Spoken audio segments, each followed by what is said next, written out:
Hello aspirants and welcome to class Vista. आज हम बात करेंगे complete ancient history of Assam के बारे में। और मैं आप लोग के लिए कुछ इंपॉर्टेंट पॉइंट्स लाया हूँ जो आपके अपकमिंग एग्जाम्स के लिए बहुत ही इंपॉर्टेंट होगा। तो चलो यार, बिना किसी देरी के शुरू करते हैं। आज है पहला लेक्चर आसाम हिस्ट्री का, तो आप लोग अच्छे से नोट बनाइएगा। तो चलिए यार शुरू करते हैं। तो यार देखो, पहले देखते हैं कि eras time period of Assam history. तो कितने टाइम पीरियड्स हैं, हम कितने टाइम पीरियड्स के बारे में हम लोग डिस्कस करेंगे। तो देखो यार, पहला है प्री हिस्ट्रिक एरा, जो है फोर्थ सेंचुरी से पहले का टाइम। ठीक है। फिर आता है एंशियंट एरा, जो फोर्थ सेंचुरी और 12th सेंचुरी के बीच में है। और मेडिएवल एरा, जो 12th सेंचुरी से लेके 1826 तक है। अब सवाल ये आता है कि फोर्थ सेंचुरी होता क्या है, सेंचुरी क्या होता है। देखो, सेंचुरी होता है 100 साल का टाइम।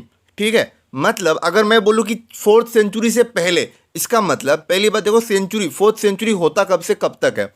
देखो, अगर मैं बोलूँ कि 301 से लेके 400 तक कितना साल हुआ, 100 साल हुआ कि नहीं हुआ, तो इसे कहते हैं फोर्थ सेंचुरी। ठीक है। तो मतलब 301 से पहले का जो टाइम था उसको प्री हिस्ट्रिक एरा में लाया गया। ठीक है। फोर्थ सेंचुरी से लेके 12th सेंचुरी तक, मतलब 300 के बाद से शुरू होके 12th सेंचुरी तक। अब बताओ 12th सेंचुरी क्या होगा। तो देखो यार, 12th सेंचुरी जो है, ये जो 12th सेंचुरी है वो होगा 12th से पहले क्या होता है, 1101 से लेके 1200 तक। बात समझ में आया। तो फोर्थ सेंचुरी जो 301 से लेके 400 टू 1101 टू 1200, मतलब एक अप्रोक्सीमेट आइडिया लगा जाता है कि यहाँ से प्री हिस्ट्री चालू हुआ, यहाँ से एंशियंट का एरा चालू हुआ, फिर मेडिवल एरा चालू हुआ। मेडिवल एरा 12th सेंचुरी से लेके 1826 तक चला। फिर मॉडर्न एरा जो है, देखो मॉडर्न एरा दो हिस्सों में डिवाइडेड है। एक है प्री इंडिपेंडेंस और एक है पोस्ट इंडिपेंडेंस। ठीक है। 1826 से लेकर 1947 तक प्री हिस्ट्री में लाया गया। ठीक है। फिर उसके बाद 1947 से लेकर आज तक पोस्ट इंडिपेंडेंस मॉडर्न एरा में तुम उसको बोल सकते हो। बात क्लियर हुआ कि नहीं हुआ। बात करते हैं नेक्स्ट पॉइंट का। ठीक है, ध्यान से चलो। अब है important dynasties of Assam history. हम आसाम हिस्ट्री में कितने इंपॉर्टेंट डायनेस्टी के बारे में बात करेंगे, उसके बारे में चलो बात करते हैं। तो यार पहले देखो, पहला है प्री हिस्ट्री। प्री हिस्ट्री में हम लोग बात करेंगे दानव डायनेस्टी के बारे में। सबसे पहला डायनेस्टी, फिर असुर डायनेस्टी और फिर भोमा डायनेस्टी। बात क्लियर हुआ। उसके बाद हम लोग बात करेंगे एंशियंट हिस्ट्री के बारे में। एंशियंट हिस्ट्री में हम लोग बात करेंगे वर्मन डायनेस्टी के बारे में, या फिर शिलास्तंभ और मिलिच डायनेस्टी के बारे में। फिर मॉडर्न आते आते हम लोग बात करेंगे अहोम और कोच डायनेस्टी के बारे में। बात क्लियर हुआ कि नहीं। इस वीडियो में हम लोग बात करेंगे दानव डायनेस्टी के बारे में, असुर डायनेस्टी के बारे में और भोमा डायनेस्टी के बारे में। तो चलो यार, ज़्यादा बोर नहीं फील कर रहा। अगर बोर फील करना है तो थोड़ा सा, कोई बात नहीं, थोड़ा सा रेस्ट ले लो, उसके बाद फिर से देखेंगे वीडियो। ठीक है, चलो यार शुरू करते हैं। तो पहला पॉइंट देखो प्री हिस्ट्री का। देखो, महिरंगा दानव इज ओल्डेस्ट किंग। इसका मतलब Mahiranga Danava is considered to be the first king और the oldest king of Danava dynasty. समझ में आया। इसका मतलब Mahiranga Danava is considered to be the founder of what, Danava dynasty. बात क्लियर हुआ। और ये बात कहाँ लिखा हुआ है, ये बात लिखा हुआ है कलिका पुराण में। कहाँ लिखा हुआ है, कलिका पुराण में। ठीक है। अब सुनो मेरी बात यह है कि मैं last king of Danava dynasty कौन है, दानव डायनेस्टी का लास्ट किंग कौन है, तो वो है घटकासुर। लिख लो, घटकासुर। बात क्लियर हुआ। ओके, लिख लो कि last king of Danava dynasty is none other than Ghatakasur. ठीक है। अब देखो, फिर घटकासुर को मारता है कौन, मारता है नरकासुर मारता है, ये नरकासुर। ठीक है। तो नरकासुर एक नया डायनेस्टी फॉर्म करता है। नाम क्या है, भोमा डायनेस्टी। क्या नाम है, भोमा डायनेस्टी। क्यों, क्योंकि Narakasura is considered to be the son of बड़ा अवतार ऑफ विष्णु। भगवान विष्णु का बड़ा अवतार जो है उसका, और देवी पृथ्वी का, मतलब भूदेवी का। इसीलिए फ्रॉम भू टू भोमा डायनेस्टिक। ठीक है। नेक्स्ट पॉइंट क्या है कि कलिका पुराण इज रिलेटेड टू माँ कामाख्या। तो ये बोला जाता है कि कलिका पुराण जो है वो माँ कामाख्या के बारे में लिखा हुआ है। ठीक है, क्लियर हुआ। बात करते हैं नेक्स्ट स्लाइड का। चलो यार, नरकासुर स्टैब्लिश्ड हिंदुइज्म। ठीक है, ठीक है, चलो फिर श्री कृष्ण किल नरकासुर। अब देखो, नरकासुर अगर इतना अच्छा था तो श्री कृष्ण ने उसको मारा क्यों? हम लोग बात करेंगे, जैसे दानव डायनेस्टी का है, दानव डायनेस्टी के पड़ोसी में एक असुर डायनेस्टी राज कर रहा था। कहाँ? शोणितपुर में। हम लोग बात करेंगे अभी। तो क्या है कि असुर डायनेस्टी का जो लास्ट राजा है बानासुर, क्या असुर? बानासुर। तो बानासुर के साथ, ठीक है, नरकासुर का दोस्ती हो जाता है और फिर धीरे धीरे नरकासुर चेंज होता है। वो अच्छा से एक विलन का रोल प्ले करता है। उसके बाद क्या होता है कि वो अपना जो गुडविल है, ठीक है, वो खो देता है, क्योंकि Narakasura is considered to be the one जो माँ कामाख्या को प्रे करता था, पूजा करता था। ठीक है, अब देखो वो जो मंदिर है नीलाचल पहाड़ में, वो भी नरकासुर ने कंस्ट्रक्ट किया था। ठीक है, वो भी एक रात में। तो चलो वो हम धीरे धीरे हम लोग बात करेंगे। तो देखो यार, उसका बुरा संगति के कारण और उसका भी कुछ दोष है, जिसकी वजह से ये ग्रंथों में लिखा हुआ है कि नरकासुर मारा गया। किसने मारा? श्री कृष्ण ने उसको मारा। ठीक है, तो हमारे जो प्रभु श्री कृष्ण हैं वो, एक मिनट, जस्ट सेकेंड, हाँ, ओके, यस, किल करते। किसको मारता है? नरकासुर को तो मारता ही है, लेकिन उसके साथ साथ उसका सेनापति जो है, कमांडर इन चीफ, उसको भी मारता है। नाम क्या था उसका? मूरा। ये कभी कभी क्वेश्चन में आता है, तो अच्छे से ध्यान रखना। श्री कृष्ण किल्ड हिज सेनापति मूरा। ओके, सेनापति मीन्स कमांडर इन चीफ, मूरा। इसीलिए श्री कृष्ण को मुरारी भी कहते हैं। क्या कहते हैं? मुरारी। क्या कहते हैं? मुरारी। ठीक है, लिख लो। बात करते हैं नेक्स्ट का। Bhagadatta was the king of Pragjyotishpur during Mahabharata. Mahabharata का जो कुरुक्षेत्र में जो युद्ध हुआ था महाभारत का, तो वहाँ पे उस टाइम पे भगदत्त किंग था प्रागज्योतिषपुर का। अब देखो मेरा बात समझना, भगदत्त कौन है? नरकासुर का बेटा। ठीक है, जब श्री कृष्ण नरकासुर को मारता है तो भगदत्त किंग बनता है। ठीक है, अब सुनो, भगदत्त का जो एलिफेंट का नाम है उसका नाम है सुप्रतिका। क्या नाम है? सुप्रतिका। अब देखो, भगदत्त का जो बेटी है भानुमति, भगदत्त का जो बेटी है भानुमति, वो शादी करता है, मैरी, किससे? दुर्योधन से। वही कौरव का जो मेन लीडर था दुर्योधन, ठीक है, उससे शादी करता है। तो भगदत्त बहुत खुश होके जो आसाम का जो दिगोली पुखुड़ी है, बहुत फेमस, जिसके साइड में वो स्पाइरल पोटैटो भी वायरल हुआ था, एम आई राइट? तो वो जो है वो बनाता है स्पाइरल पोटैटो नहीं, दिगोली पुखुड़ी। ठीक है, और फिर भगदत्त जब कुरुक्षेत्र का महायुद्ध होता है उस टाइम पे वो कौरव के लिए कौरव के साथ और पांडव के अगेंस्ट में फाइट किया था, और उस फाइट में अर्जुन उनको मार देता है। ठीक है, बात क्लियर हुआ कि नहीं हुआ? बात करें नेक्स्ट पॉइंट का। तो चलो यार नेक्स्ट पॉइंट का बात करते हैं। तो नेक्स्ट पॉइंट ये है कि Vismak was the king of Vidarbha. तो सुनना मेरी बात, विदर्भा कहाँ है? Present day Sadiya kingdom. ठीक है, प्रेजेंट डे सादिया मतलब आसाम का एकदम ऊपर, समझ रहे हो?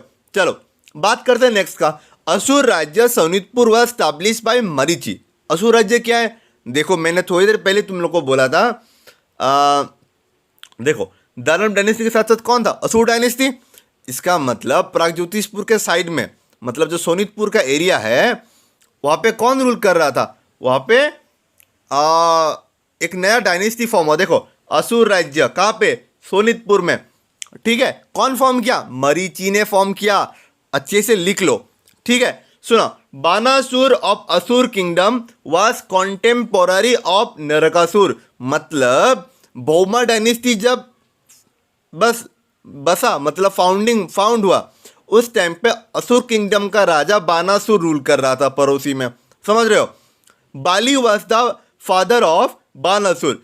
तो बानासुर का जो पापा का नाम था वो था बाली। ठीक है, और बानासुर का 1000 हाथ था, 1000 आर्म्स। बात क्लियर हुआ? चलो ठीक है। बानासुर का जो लड़की है, बेटी, डॉटर, उनका नाम था उषा। क्या नाम था? उषा। ठीक है। बानासुर का जो बेटी है उषा, उसके साथ शादी होता है किसका? अनिरुद्ध का। अनिरुद्ध कौन है? अनिरुद्ध नाती है, या मीन ग्रैंडसन किसका? श्री कृष्ण का। ठीक है, तो बानासुर नहीं चाहता था कि अनिरुद्ध से उषा का शादी हो। ठीक है, लेकिन सुनो मेरी बात, तो वहां पे मेन रोल प्ले करता है कौन? बेस्ट फ्रेंड, क्योंकि बेस्ट फ्रेंड इज इंपॉर्टेंट।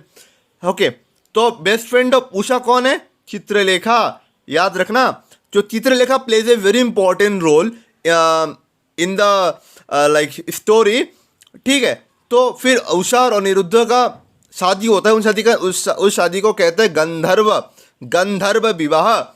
ठीक है, फिर अनिरुद्ध जब उषा के पास जाता है तो उस टाइम पे सुनना मेरी बात, ठीक है, जब वो उधर जाता है जब अनिरुद्ध उषा के पास जाता है तो बानासुर उसको जाने ही नहीं देता।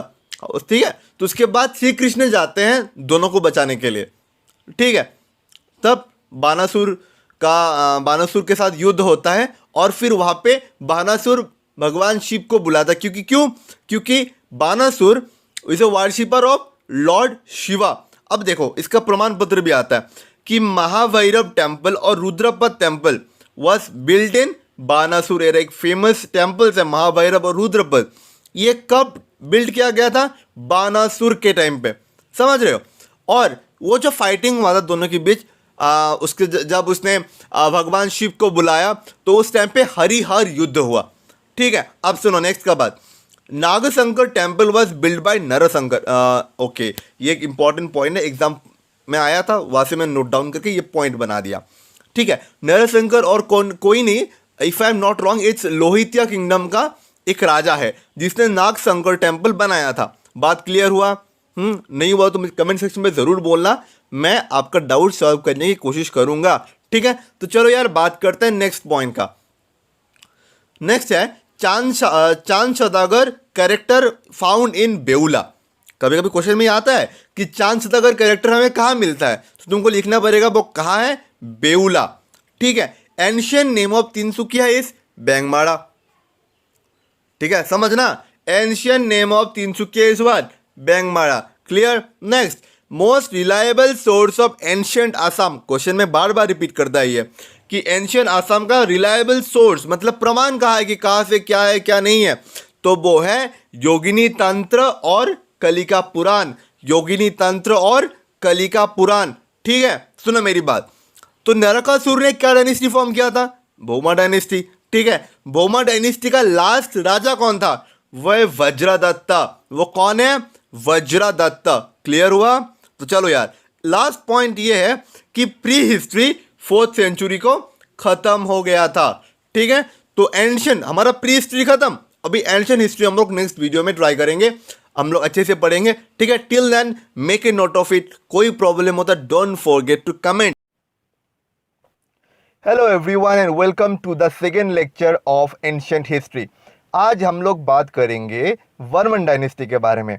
एक ऐसा डायनेस्टी जिसके बारे में बहुत कुछ जानना हमें बहुत ज़रूरी है, चाहे आप एग्ज़ाम कोई भी कम्पिटिटिव एग्ज़ाम के लिए प्रिपरेशन कर रहे हो या फिर नहीं कर रहे हो। आज हम लोग बात कर रहे हैं कुछ ऐसे इंपॉर्टेंट टॉपिक जो आपके लिए बहुत ही इंपॉर्टेंट है जानना। तो चलो यार, जिन लोगों ने भी लेक्चर 1 नहीं देखा है तो जाओ यार लेक्चर 1 को पहले देख के आओ, लिंक डिस्क्रिप्शन में है। उसके बाद हम लोग लेक्चर 2 के बारे में बात करेंगे। तो चलो यार, आज लेक्चर 2 में हम लोग बात करेंगे वर्मन डायनेस्टी के बारे में, जहाँ पे इतने इन्फ्लुएंशियल किंग थे जिनके बारे में जानना हमें बहुत ज़रूरी है। तो चलो यार शुरू करते हैं। तो पहला है देखो एंशियंट हिस्ट्री, जो 4th सेंचुरी से लेकर 12th सेंचुरी तक था। अभी तक हम लोगों ने प्री हिस्ट्री पढ़ा, जहाँ पे 4th सेंचुरी से पहले का टाइम का हम लोगों ने स्टडी किया। अभी हम लोग एंशियंट हिस्ट्री पढ़ेंगे जो 4th सेंचुरी से लेकर 12th सेंचुरी तक चला। एंशियंट हिस्ट्री में एक बहुत ही इंपॉर्टेंट डायनेस्टी है जिसका नाम है वर्मन डायनेस्टी, जो 350 AD से लेकर 650 AD तक चला। 300 साल तक राज किया वर्मन डायनेस्टी ने। ठीक है, तो चलो यार पढ़ते हैं उनके बारे में। तो देखो, वर्मन डायनेस्टी जो 300 साल तक उनका हुकूमत चला। वर्मन डायनेस्टी का फाउंडर कौन था? वो था पुष्यवर्मन। कौन था? पुष्यवर्मन। ठीक है, तो चलो पुष्यवर्मन के बारे में समुद्रगुप्ता का जो इलाहाबाद पिलर इंस्क्रिप्शन है वहाँ पे लिखा, बहुत कुछ लिखा हुआ था। समुद्रगुप्ता का जो इलाहाबाद पिलर है वो कामरूप और कामरूप के रूलर के टाइम पे बहुत कुछ बोला। देखो समुद्रगुप्ता के टाइम पे उसके साइड में कामरूप में पुष्यवर्मन राजा था। देखो पुष्यवर्मन वाज द कॉन्टेम्पोररी ऑफ समुद्रगुप्ता। बात क्लियर हुआ। जब समुद्रगुप्ता रूल कर रहे थे तो उसके पास ही किंगडम मतलब कामरूप किंगडम में कौन राज कर रहा था? पुष्यवर्मन। ठीक है। Capital of Varman dynasty, Varman dynasty capital क्या है? प्राग ज्योतिषपुर। बात क्लियर हुआ। अगर तुम्हें ये बात कहीं पे आए कि गुप्ता डायनेस्टी का जो फाउंडर है वो कौन है, क्योंकि बर्मन डायनेस्टी का फाउंडर कौन है? पुष्यवर्मन। तो फिर गुप्ता डायनेस्टी का जो समुद्रगुप्ता जिसका राजा था उस डायनेस्टी का फाउंडर कौन है? तुम क्या बोलोगे? श्रीगुप्ता। बात क्लियर हुआ। कामरूप में जो जितने भी शिलालिपि है या फिर इंस्क्रिप्शन है, ठीक है, कामरूप में जो इंस्क्रिप्शन है या फिर शिलालिपि है उसका लैंग्वेज क्या है? संस्कृत लैंग्वेज। बात क्लियर हुआ। Official language of Barmans were Kamrupi Prakrit, Kamrup का लैंग्वेज कामरूपी प्राकृत और संस्कृत था। ठीक है। पुष्यवर्मन वस महाराजा धीराज, उन्हें महाराजा धीराज का जो पदवी है वो दिया गया। समुद्रगुप्ता डिफीटेड बाला बर्मन। अब देखो हम अब तक जो पढ़ रहे थे वहाँ पे सिर्फ समुद्रगुप्ता और पुष्यवर्मन आ रहा था, अचानक से बाला बर्मन कैसे आ गया? यहाँ पे कुछ चीज़ें हैं जो मैंने यहाँ पे नहीं लिखा है। देखो मेरी बात सुनना, अच्छे से सुनना। जो पुष्यवर्मन है, पुष्यवर्मन और समुद्रगुप्ता का बहुत अच्छा बॉन्डिंग था। ठीक है। पुष्यवर्मन का जो बेटा था उनका नाम समुद्रवर्मन रखा गया। क्या रखा गया? समुद्रवर्मन। ठीक है। उसके बाद समुद्रवर्मन का जो लड़का है उसका नाम आता है बाला बर्मन। ठीक है। अब देखो ऐसा कुछ होता है हिस्ट्री में जो हमें ज़्यादा डीप स्टडी करने की ज़रूरत नहीं है, लेकिन बाला बर्मन जब अश्वमेध यज्ञ करता है, अश्वमेध यज्ञ करता है जब बाला बर्मन कौन? समुद्रवर्मन का बेटा। और समुद्रवर्मन कौन? पुष्यवर्मन का बेटा। बात क्लियर हुआ। चलो, तो समुद्रगुप्ता जो है वो डिफीट किया था बाला बर्मन को, कहा? अश्वमेध यज्ञ में। बात क्लियर हुआ। चलो, बाला बर्मन का जो बेटी है अमृत प्रभा, वो कश्मीर का राजा मेघबाहन से शादी किया। Meghbahan king of Kashmir married Amrit Prabha the daughter of Bala Barman of Kamrup kingdom. क्या क्लियर हुआ? नहीं हुआ तो मुझे कमेंट सेक्शन पे ज़रूर बोलना, मैं आपको और आपका जो डाउट्स है वो मैं क्लियर करने की कोशिश करूंगा। तो चलो यार बात करते हैं नेक्स्ट पॉइंट्स का। Mahendra Varman for the first time successfully completed Ashvamedha yajna in Kamrup kingdom. सुनो मेरी बात, बाला बर्मन कंप्लीट नहीं कर पाया लेकिन महेंद्र बर्मन उसका नेक्स्ट वो कर पाया। ठीक है। तो उसके बाद सबसे लास्ट हमारा जो बर्मन डायनेस्टी है, बर्मन डायनेस्टी का सबसे लास्ट राजा कौन था? भास्कर बर्मन। ठीक है। भास्कर बर्मन को कुमार राजा बोलता था। कुमार राजा मतलब क्योंकि वो शादी नहीं किया था। क्लियर हुआ। Harshavardhana was a contemporary of Bhaskar Varman. जैसे तुम लोगों ने थोड़ी देर पहले ही देखा था कि समुद्रवर्मन, सॉरी नॉट समुद्रवर्मन, इट इज पुष्यवर्मन। पुष्यवर्मन के उसके टाइम पे उसका पड़ोसी राज्य में कौन राजा था? कौन था? समुद्रगुप्ता। तो सिमिलरली हर्षवर्धन के टाइम पे उसका पड़ोसी राजा कौन था? भास्कर बर्मन। क्लियर हुआ। ही सेंट हिज एम्बेसडर, ही मतलब कौन? भास्कर बर्मन। भास्कर बर्मन ने अपना एक राजदूत भेजा। कौन? हंसमेघा। क्यों? हर्षवर्धन से मिलने के लिए। बात क्लियर हुआ। जो भास्कर बर्मन है वो अपना एक राजदूत भेजा, कहा? हर्षवर्धन के पास। ठीक है। और उसने एक पेंटिंग भेजा, उसका नाम क्या है? पाताड़ू तुलिका। क्या है? पाताड़ू तुलिका। क्लियर हुआ। ठीक है। चलो सुनो मेरी बात, जैसे कि पुष्यवर्मन और समुद्रगुप्ता के बीच में एक अच्छा दोस्ती का तुमको पता चला, सिमिलरली हर्षवर्धन और भास्कर बर्मन के टाइम भी तुम्हें बहुत कुछ एक सिमिलरिटी मिलेगा। देखो सुनो मेरी बात, यहाँ पे क्या लिखा हुआ है कि हर्षवर्धन और Bhaskar Barman both attack Shashanka, both attacked home Shashanka. Shashanka किसका राजा था? गोड़ा का। गोड़ा बंगाल में है, प्रेजेंट मुर्शिदाबाद के आसपास। ठीक है। तो मुर्शिदाबाद तो पता ही होगा बंगाल का, बंगाल जो है जगह है उसका वो वाला उसके आसपास का जगह नाम गोड़ा है। ठीक है। तो बंगाल का एरिया है। तो हर्षवर्धन और भास्कर बर्मन दोनों ने बोथ साइड से अटैक किया। बात क्लियर हुआ। और उसको डिफीट किया। और उसको डिफीट करने का हिस्ट्रियंस अलग अलग रीजंस देते हैं, उसके बारे में हम लोग बातचीत नहीं करेंगे। तो देखो और एक बात यह है कि जब गोदा में सत्संग को हराया गया, उसके बाद भास्कर बर्मन ने क्या किया, उसने निधानपुर, ये बहुत ही इंपॉर्टेंट है, तो आप लोग को प्लीज़ प्लीज़ आप लोग अच्छे से देखिए, ये वाला नहीं आया तो मुझे बोलना, ठीक है, मुझे बोलना, ये बहुत ही इंपॉर्टेंट है कि निधानपुर ग्रांट, निधानपुर ग्रांट क्या है? निधानपुर ग्रांट माने जो ब्राह्मण्स है उस जगह का, उन ब्राह्मण्स को लैंड, मिट्टी देना, लैंड देना। और ये निधानपुर, एक चीज देखो ये लिखा हुआ है निधानपुर कॉपर प्लेट इंस्क्रिप्शन, मतलब निधानपुर जो है, निधानपुर कॉपर प्लेट, मतलब कॉपर प्लेट में लिख के देता है कि like you right now I am the king and like I am giving you the land, this much land to you, ऐसा करके लिखा होता है, एक दलील टाइप, ठीक है। तो निधानपुर कॉपर प्लेट इंस्क्रिप्शन के बहुत ही फेमस निधानपुर कॉपर प्लेट इंस्क्रिप्शन में भास्कर बर्मन के बारे में लिखा हुआ है। तो हमने जब आर्कियोलॉजिकल साइट से हमें पता चला कि चलो यार ऐसा एक राजा है कामरूप का भास्कर बर्मन, जिसने ब्राह्मण्स को ऐसा ऐसा मिट्टी दान दिया था, ठीक है। और एक है दूबी, ये दूबी कहाँ है? दूबी प्रेजेंट डे पाठशाला के आसपास, ठीक है। और एक बात, कर्ण सुबर्णा, मतलब निधानपुर ग्रांट जहाँ पे दिया गया था वो है कर्ण सुबर्णा। कर्ण सुबर्णा कहाँ है? Capital of Gowda. बात समझ रहा है? तो पहले सुनो, पहले हर्षवर्धन भास्कर बर्मन दोनों अटैक करता है, शशांका को डिफीट करता है।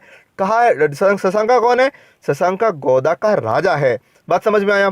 फिर उसी अपने गौड़ा के कैपिटल में कर्ण सुबर्णा में निधानपुर लैंड ग्रांट दिया जाता है।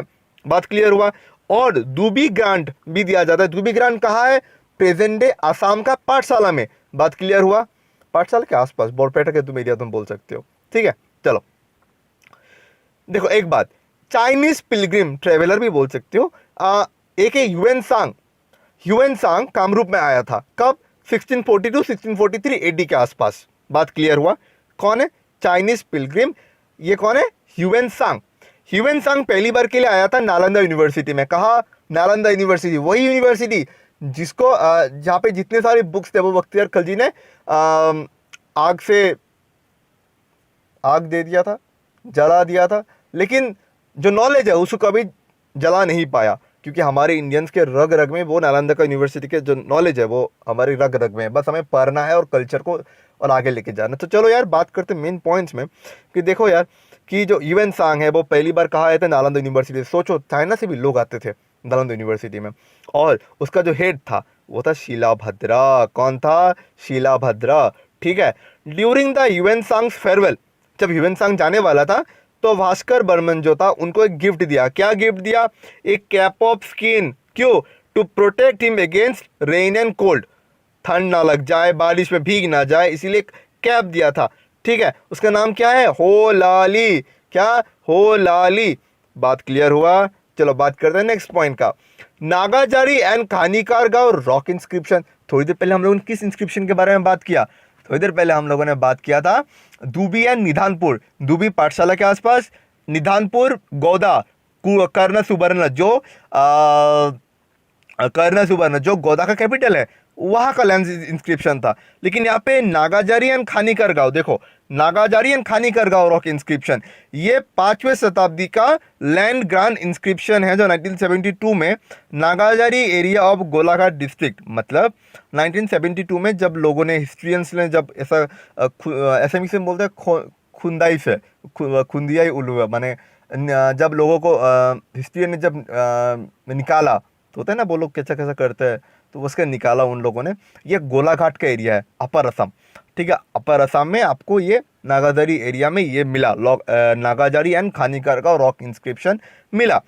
ये भी एक लैंड ग्रांट इंस्क्रिप्शन ही है, ठीक है। और जिस इंस्क्रिप्शन में लिखा हुआ लैंग्वेज है वो है ईस्टर्न ब्राह्मी स्क्रिप्ट, ठीक है। नोट डाउन, इंपॉर्टेंट है, नोट डाउन कर लेना। सबसे पुराना इंस्क्रिप्शन आसाम का है वो है उमाचल इंस्क्रिप्शन, ठीक है। उमाचल इंस्क्रिप्शन के बारे में कुछ पढ़ते हैं। उमाचल इंस्क्रिप्शन सबसे पुराना है, जानना बहुत ज़रूरी है, ठीक है। और एपिग्राफी क्या है उसके बारे में बोलता हूँ थोड़ी देर पहले, थोड़ी देर बाद में बोलता हूँ आप लोग को।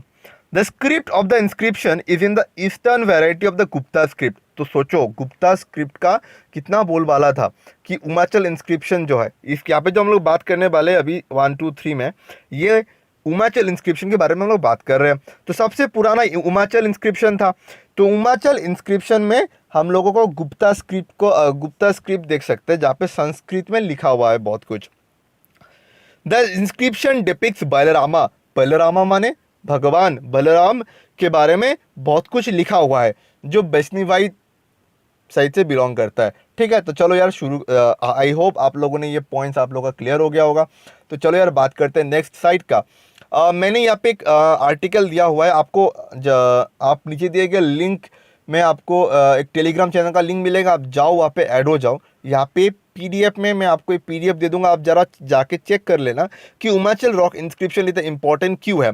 उमाचल रॉक इंस्क्रिप्शन जो है वो महाराजा धीराज सुरेंद्र बर्मन, महेंद्र बर्मन, सुरेंद्र बर्मन, टर्म्स क्लियर आ रहा है। तो सुरेंद्र बर्मन के टाइम में बनाया गया था। ठीक है, with the king Mahendra Barman. देखो, we can identify with the king Mahendra Barman of the Bhauma Naraka dynasty. Bhauma Naraka dynasty कौन है? भौमा नरक, समझो मेरे बात को, भौमा नरक वही ओके। भौमा लेक्चर 1 में जिन लोगों ने नहीं देखा जाके देख लेना। ठीक है, और ये आर्टिकल आप लोग ज़रूर पढ़ना, ये बहुत इंपॉर्टेंट है। ठीक है, अगर समझ में नहीं आया तो मैं इसके बारे में थोड़ा और डिटेली कभी मैं आप लोग को बोलूँगा। तो चलो यार बात करते हैं नेक्स्ट का। थोड़ी देर पहले जो एपिग्राफी का हम लोग बात कर रहे थे, तो वो epigraphy is the study of interpretation of ancient inscription. माने जो पुराना जो शिलालिपि है, मतलब जो वॉल्स में लिखा हुआ है, उनके बारे में जानना, उनके बारे में स्टडी करना, उसको क्या बोलते हैं? उसको बोलते हैं एपिग्राफी। बात क्लियर है कि नहीं? अब सुनो नेक्स्ट क्या है कि बाय द रिक्वेस्ट ऑफ शिलाभद्रा। शिलाभद्रा कौन? वही जो नालंदा यूनिवर्सिटी का हेड था। बाय द रिक्वेस्ट ऑफ शिलाभद्रा ह्यूएनसांग कहाँ गए थे? कामरूप गए थे। समझ में आया? जो बुक ह्यूएनसांग ने लिखा था उसका नाम है CU की, इंपॉर्टेंट है, लिख लो। अकॉर्डिंग टू हिम, मैंने अकॉर्डिंग टू ह्यूएनसांग, पेरीमीटर ऑफ ह्यूएनसांग, नहीं ह्यूएनसांग नहीं है, तो पेरीमीटर ऑफ कामरूप, कामरूप का पेरीमीटर KAMRUP। ठीक है, कामरूप का पेरीमीटर क्या है? 1700 माइल्स। ठीक है, he also mention that Buddhism in Assam was not prominent in Kamrupa during those days. मतलब उस टाइम पे बुद्धिज्म जो है, क्योंकि गुप्ता डायनेस्टी जो है वो बुद्धिज्म में बहुत ज़्यादा वो रखता था। तो देखो ये बात यह है कि सिमिलरली तुम अगर भास्कर बर्मन के बारे में बात करोगे तो भास्कर बर्मन बुद्धिज्म को बहुत रिस्पेक्ट करता था। ठीक है, तो जो तुम्हें हिस्ट्री में पता भी चलेगा। तो चलो यार देखते हैं कि बुद्धिज्म को मतलब ह्यूएनसांग ने लिखा था कि बुद्धिज्म जो है वो कामरूप में ज़्यादा इतना प्रोमिनेंट नहीं है, लेकिन उन्होंने और एक बात लिखा कि जैक फ्रूट और कोकोनट के बारे में बहुत कुछ लिखा जब रेफरेंस कामरूप का आया। तो ह्यूएनसांग ने ये भी बोला कि किंगडम और रूलर, मतलब उस टाइम का जो भास्कर बर्मन, उसके बारे में बहुत कुछ अच्छा चीज़ें लिखा। ठीक है, और असम के बारे में बहुत कुछ लिखा। ठीक है, क्लियर हुआ? Bhaskar Burman was a Brahmin. तो भास्कर बर्मन कौन थे? एक ब्राह्मीण थे।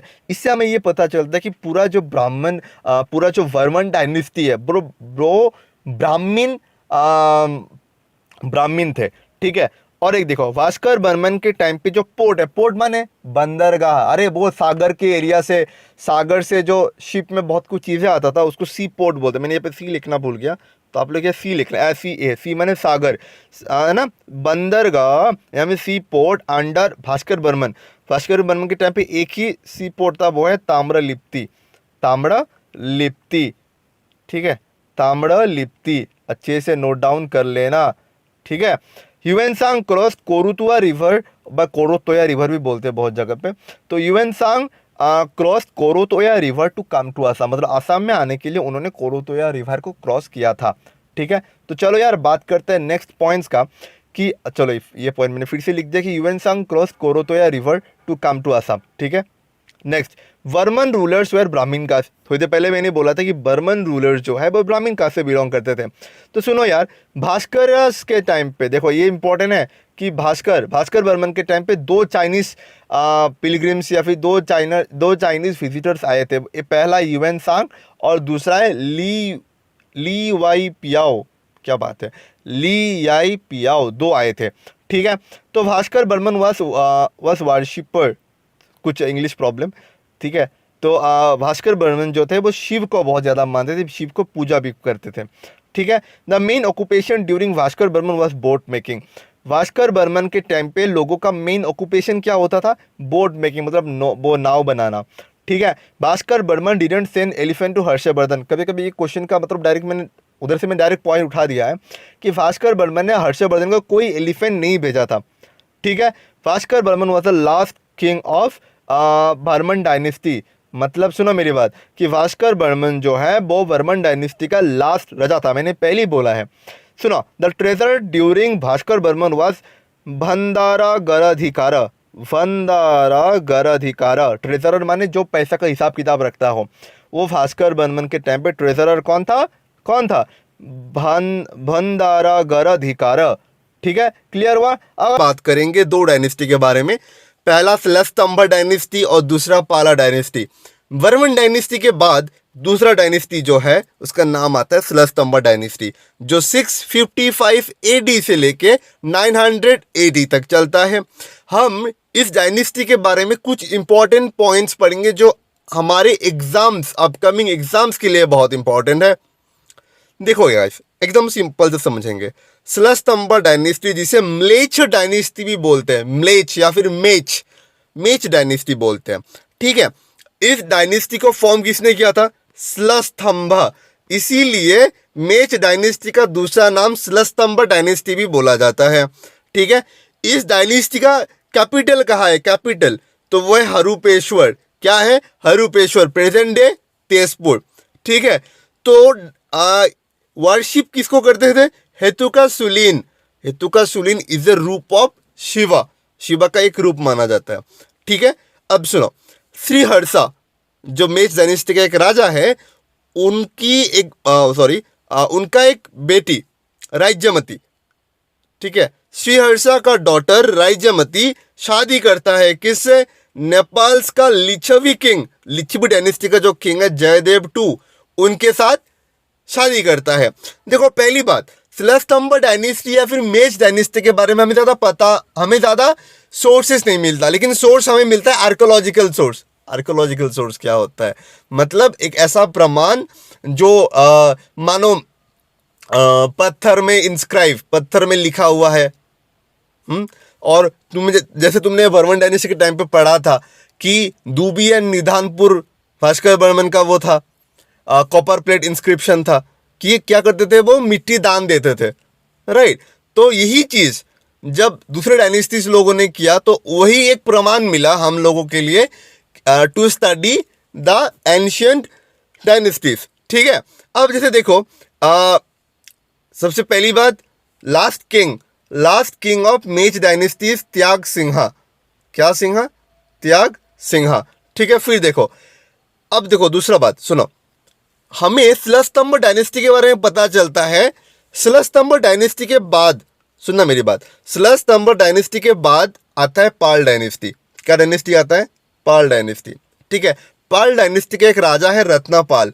तो रत्नपाल ने बोरगांव कॉपर प्लेट इंस्क्रिप्शन में स्लस्तंभ के बारे में लिखा हुआ है, स्लस्तंभ डायनेस्टी के बारे में लिखा हुआ है। बात क्लियर हो रहा है कि नहीं हो रहा है? और दूसरी बात, जब पशुपतिनाथ कॉपर प्लेट इंस्क्रिप्शन हुआ, और इसको किसने दिया? इसको दिया श्रीहर्षा का बेटी का जमाई, कौन? जयदेव II। ठीक है, तो जयदेव II ने जब पशुपतिनाथ कॉपर प्लेट इंस्क्रिप्शन दिया तो वहां पे उसने अपने फादर इन लॉ के बारे में बहुत कुछ लिखा, और जिससे हमें स्लस्तंभ या फिर मेच डायनेस्टी के बारे में बहुत कुछ पता चला। ठीक है, फिर दूसरा बाला बर्मन के बारे में हमें पता चला from Nowgong copper plate inscription. फिर हजारा वर्मन तेजपुर रॉक इंस्क्रिप्शन और हायोनथाल कॉपर प्लेट इंस्क्रिप्शन में पता चला। फिर प्रलंबा। अब सुनो, प्रलंबा एक ऐसा राजा है जिसके टाइम पे जो हमारा बंगाल जो है, बंगाल में भी एक पाल डायनेस्टी था। देखो, बंगाल का पाल डायनेस्टी और आसाम का पाल डायनेस्टी बहुत डिफरेंस है। ठीक है, जब प्रलंबा स्लस्तंभ डायनेस्टी का जब राजा था, उसी टाइम पे बंगाल में पाल डायनेस्टी फॉर्म हो गया था बाय गोपाला। सुना मेरी बात, Pala dynasty in Bengal is founded by Gopala. ठीक है, फिर वनमाला बर्मन, उनके बारे में हमें पता चला from Tezpur copper plate inscription. बात क्लियर हो रहा है कि नहीं हो रहा है? फिर सुनो मेरी बात, तो यहां तक था हम हमारे स्लस्तंभ डायनेस्टी के बारे में। ठीक है, स्लस्तंभ डायनेस्टी का लास्ट राजा कौन था? त्याग सिंह। क्लियर हुआ? सुनो, अब सुनो, उसके बाद आता है, अब सुनो, त्याग सिंह का कोई लड़का या फिर लड़की नहीं था, ठीक है, जो उसका डायनेस्टी को और कैरी ऑन कर पाए। तो इसीलिए पब्लिक ने क्या किया, एक इंसान को चुना कि you will be the next king. तो वो था ब्रह्मपाला। कौन था? ब्रह्मपाला। ठीक है, तो ब्रह्मपाला एक, इसीलिए ब्रह्मपाला को एक इलेक्टेड किंग बोला जाता है। ठीक है, इलेक्टेड किंग बोला जाता है। बात समझ में आ रहा है? सुनो, पाला डायनेस्टी का फाउंडेशन वहां से पता चला। अब देखो पीरियड, पाला डायनेस्टी का जो पीरियड है वो 900 से लेके 1100 AD तक चला। ठीक है, देखो क्यों, ये देखो 900 तक स्लस्तंभ चला, फिर 900 से लेके 1100 तक पाला डायनेस्टी चला। ठीक है, फिर रत्नपाला के बारे में पता चला फ्रॉम बोरगांव, शुवालकुची एंड छड़ोदबड़ी कॉपर प्लेट इंस्क्रिप्शन से। उस टाइम पे कैपिटल कौन था? दुर्जया। देखो हरुपेश्वर से भी दुर्जया आ गया। सुनना, फिर रत्नपाला का जो ग्रैंडसन है इंद्रपाला, उनके बारे में हमें पता चला from Guwahati and Guwakuchi copper plate inscription से। ठीक है, अब सुनो मेरी बात। इंद्रपाला जो है, इंद्रपाला शादी करता है किससे? राष्ट्रकूटा प्रिंसेस राज्य देवी से। आई कैन अंडरस्टैंड, बहुत ही फैक्चुअल डाटा है ना, तो तुम्हें बहुत बोरिंग लग रहा होगा, तो थोड़ा सा मतलब आराम से देखते जाओ और लिखते जाओ। ठीक है, फिर गोपाला, पाला डायनेस्टी और एक राजा, उसके बारे में पता चला फ्रॉम गोस्ताल कॉपर प्लेट इंस्क्रिप्शन। ठीक है, हर्षपाला के बारे में हमें इसलिए पता चलता है कि उस टाइम पे विक्रमादित्य 6, जो चालुक्य डायनेस्टी से बिलोंग करता है, उन्होंने अटैक किया था हम पे। बात समझ में आ रहा है? इसीलिए तो मेन उस राजा के टाइम पे क्या क्या मेन इवेंट हुआ था, मैं उसके बारे में तुमको बता रहा हूँ, ज़्यादा डीप नहीं जाने का। ठीक है, आराम से पढ़ने का। ठीक है, देखो धर्मपाला, उनके बारे में पता चला फ्रॉम खोनामुख एंड पुष्पभद्र और शुभंकर पलक का कॉपर प्लेट इंस्क्रिप्शन से। धर्मपाला के टाइम पे कैपिटल कौन था? कामरूप नगर, और उन्हीं के टाइम पे कालिका पुराण लिखा गया था। ठीक है, पाल डायनेस्टी का लास्ट राजा कौन था? जयपाल। ठीक है, पाल डायनेस्टी का मेन आर्किटेक्ट पता है क्या था? मदन कामदेव टेम्पल। कहाँ है? बायहटा में। फिर जयपाला जो लास्ट राजा था, उसको डिफीट कौन करता है? बंगाल का पाल डायनेस्टी का रामपाल। ठीक है, और उसके बाद पाल डायनेस्टी खत्म हो जाता है।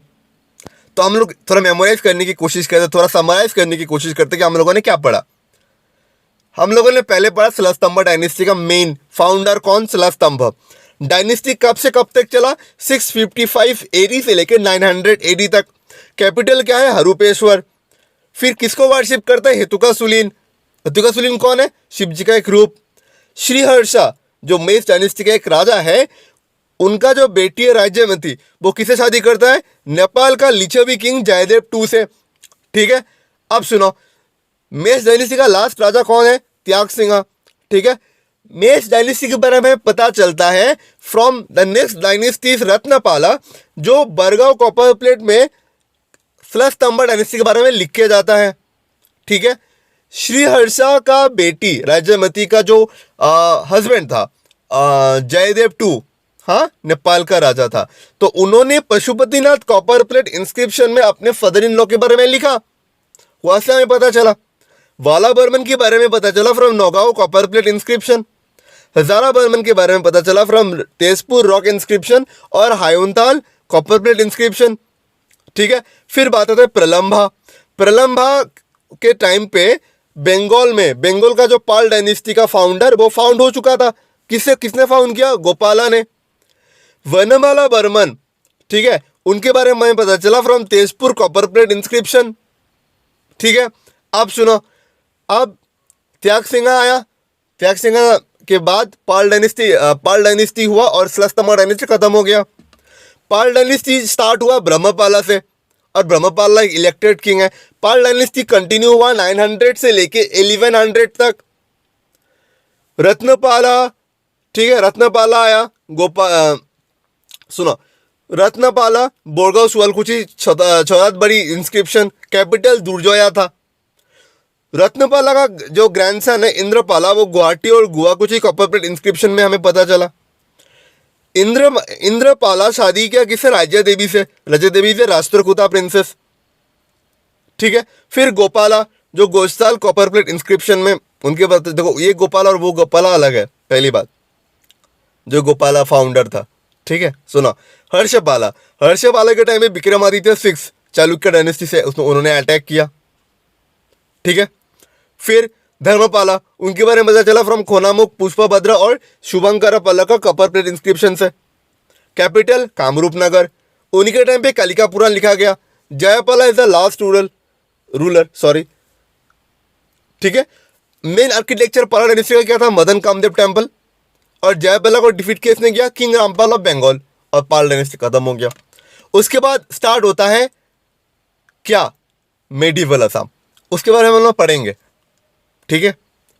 तो कैसा लगा ये video? Do let me know in the comment section, ठीक है।